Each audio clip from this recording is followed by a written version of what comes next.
காலையில் கடுக்கா நெல்லிக்காய் தாண்டிக்காய் திரிபாலாதி சூரணம் உடம்பு கெட்டியாகும். யந்திரங்கள் வந்து லட்சுமி நரசிம்ம யந்திரம், அதுக்கடுத்து மகா சுதர்சன யந்திரம் வீட்டில் வைத்து வழிபடலாம்.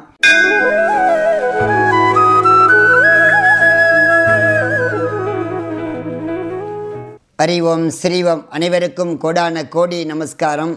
நோயற்ற வாழ்வை குறையற்ற செல்வம் என்பதை போல நோயில்லாமல் வாழ்வ வேண்டும். அதற்கான வழிமுறைகளை அடியே நான் சொல்லுகிறேன். நோய் இருக்கிற எல்லாத்துக்கும் எப்படி இருந்தாலும் அந்த கர்ம நோய், அந்த திசா புத்தியில் சனி மகா திசையில் சில பிரச்சனை வம்பு வழக்குகள் உண்டாகும். கேது மகா திசையில் எடுத்திங்கனாக்கும் கேது திசை சுக்கிர திசை, சில பேர்த்து சுக்கிர நீச்சன், சிலருக்கு நாய்க்கடியில் வாங்குவாங்க. அதே போல் வாங்கும் உடல் உபத்திரம் யானாக இருந்தாலும் சரி, யாராக இருந்தாலும் சரி, என்னைக்கே அது நடந்திருக்கிறது.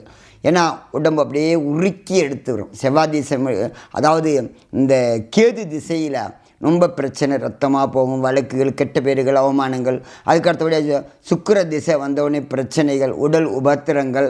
அம்மா சனி திசையில் ஆப்ரேஷன், பல பிரச்சனைகளை, விபத்துக்கள், இதெல்லாம் இருந்து இல்லாமல் இருக்கணும் அப்படின்னா நவகிரக வழிபாடு, நவகிரக தோத்திரம் சொல்லுங்கள். நல்ல ஒரு நமக்கு இந்த கர்மா விளையிரும். குலதெய்வ வழிபாடு, முன்னோர்களுக்கு திதி கொடுக்க வேண்டிய தெய்வங்கள் வழிபட வேண்டும், நல்ல மாற்றத்தை கொடுக்கும். அதுக்கு அடுத்தபடியாக இந்த நோய் இல்லாமல் வாழணும். அதை நம்ம என்ன தான் செய்தாலும் சரி ஈஸியான முறையாக இருக்கும், நம்மளால் செய்யவே முடியாது. சாதாரண மெழுகு சேர்த்தாவே காயக்கல்பம் சித்தர்கள் சொல்கிறாங்க, நல்லா செய்யலாம். அதுக்கு அடுத்தபடியாக ஆவாரம்பூ உண்டோ சாவார் உண்டோன்னு கேள்விப்பட்டிருப்பீங்க. நல்ல ஒரு ஆவாரம்பூ பூத்திருக்க சாவார் உண்டோ அப்படிங்கிற ஆவாரம்பூ சாப்பிட்டாவே ஆயில் நீடிக்கும், சாவே கிடையாது என்று சொல்லுவாங்க. அது மாதிரி தள்ளாடுங்களவன் தாட்டியமாவான். வல்லாரை கீரை சாப்பிட்டாவே அந்தளவுக்கு நல்லா இதாகக்கூடியது வல்லாரை கீரை.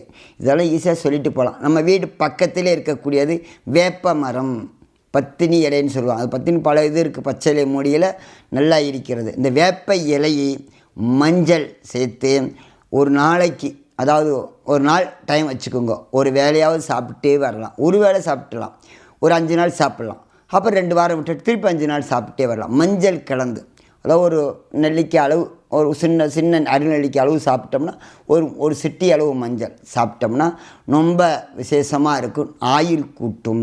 உடல் உறுப்புகள், அதாவது உள்ள உறுப்புகள், சுகர் பேஷண்ட் இருப்பாங்க, ப்ரெஷர் இருப்பாங்க, அதுமாதிரி அகநோய் இருக்கிறவங்கெல்லாம் செய்ய முடியாது. கண்டிப்பாக இதெல்லாம் முடியுமா அப்படின்னு புத்தி மாற்றி விட்டுரும்.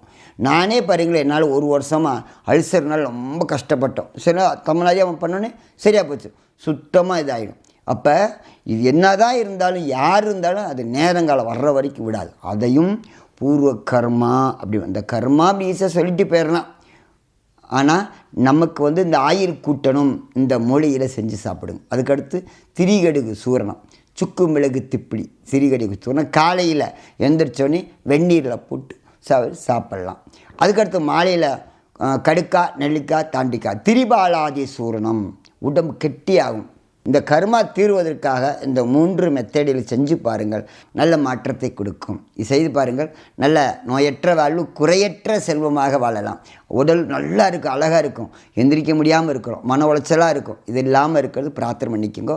அடைய நான் உங்களுக்காக சனத்தியமாக சங்கல்பம் பண்ணிக்கிறேன். கோடான கோடி நமஸ்காரம்.